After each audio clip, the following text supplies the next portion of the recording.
Okay, we're gonna hop right in here. We're starting with a black spray painted base, and you're gonna go in with acrylic paints to create the distressed look of the patina style.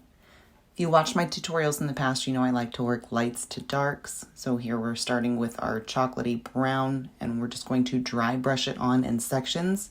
You do not want to cover the entire black base of it, and we will be overlapping with additional colors.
So once you are satisfied with that first color application, go ahead and hit it with your heat gun super quick just to dry the paint. We do not want to overheat it.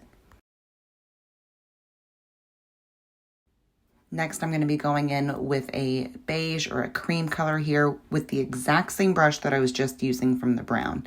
You do not have to rinse it or you do not have to switch brushes. It's nice to pull in some of those brown tones with the cream for your next layer.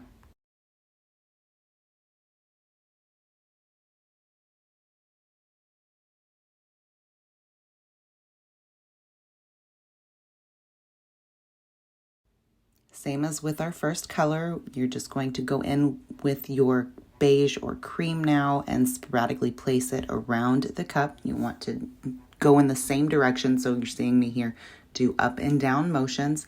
It is okay if some of that cream blends with the brown, and you'll see why once we get closer to the end.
Also, don't forget to get the bottom of your cup.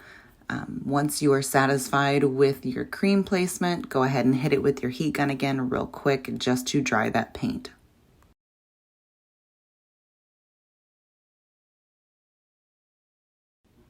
All right, moving on to our teal here. I did choose a wider brush for this one because I do want more of the teal or turquoise, whichever you decide to use, showing up more prominently than the brown and the cream that we have previously used. But again, we are not going to completely cover the cup.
Once you've made your turn all the way around the cup, you may want to go in, such as I am doing here, and add a little bit more of that turquoise just to make it pop a little more. Once I move my hand, there you go, you can see it.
And again, don't forget to hit the bottom of your cups. They're just as important as the sides.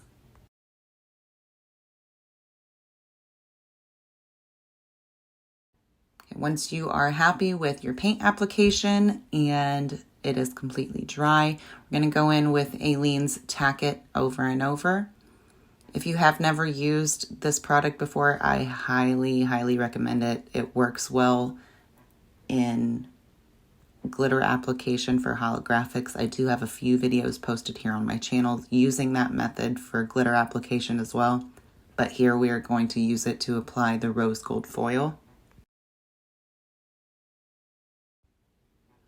Once you're happy with that first section of placement for your glue, hit it with your heat gun because you do not want it to be wet. You just want it to be tacky.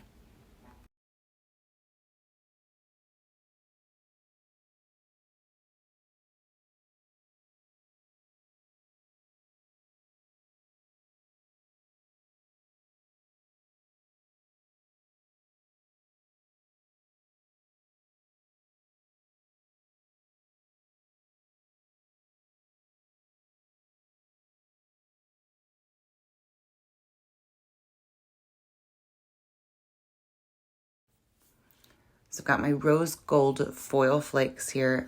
I do apologize. I'm not quite sure where I've got these. I've had this jar for quite some time now. And you're just going to apply them directly onto those sections where you added the Tack-It Over and Over.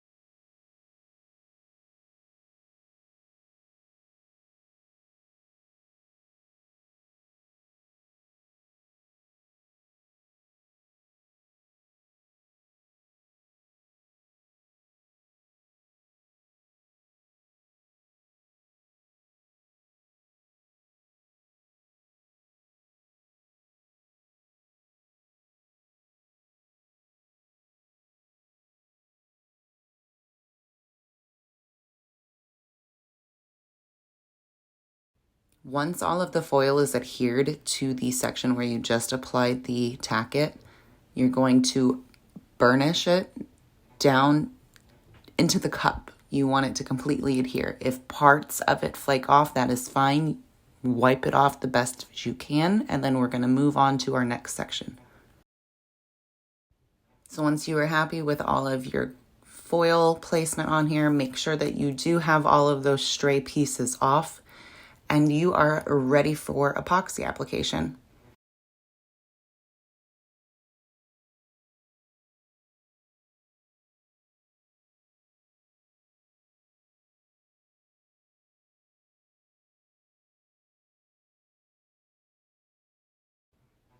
Okay, I have mixed up about 25 milliliters of Tumblerpoxy 2.0. I do have links in the description of the video to all products that I'm using except for the foils in this instance, but any flakes should work just fine for you with this method. And I will be putting on 2 coats of epoxy, letting it cure between each application before adding any decals or graphics to this style. You may need to sand after the second application just in case you have a few rough areas with the gold foil, but that is completely normal.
Here's a close-up after that first epoxy application. I'll be sure to post photos on our Facebook, Instagram, and TikTok once everything is complete.